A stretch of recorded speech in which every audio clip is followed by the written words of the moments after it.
In 1988, CD sales finally overtook vinyl records in the music industry. The people have spoken. George H.W. Bush won the presidency,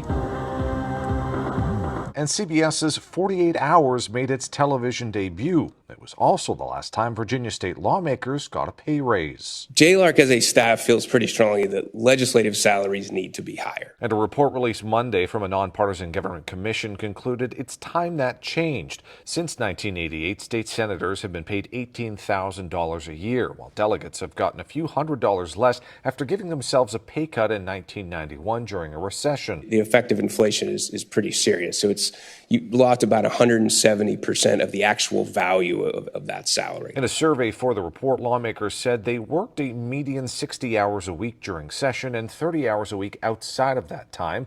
Virginia lawmakers are in session starting each January for several weeks or 2 months and hold meetings throughout the year. Month by month, you're working well more than a full-time job during the session, and a little bit more than kind of the top end of part-time outside of the session. By comparison, the report says lawmaker salaries in states with similar structure to Virginia have a median salary of $33,000. In the same lawmaker survey, less than 10% felt they were fairly compensated, and several wrote it creates barriers for people considering running for office. Obviously, they're woefully underpaid. While CBS 6 political analyst Dr. Bob Holsworth disagrees low pay is keeping people away and feels it's more the contentious nature of politics, he agrees pay should go up, noting the hours lawmakers not from the Richmond area commute to do their work. That's 6 hours. It's 2 hours longer than it takes to drive from here to Philadelphia.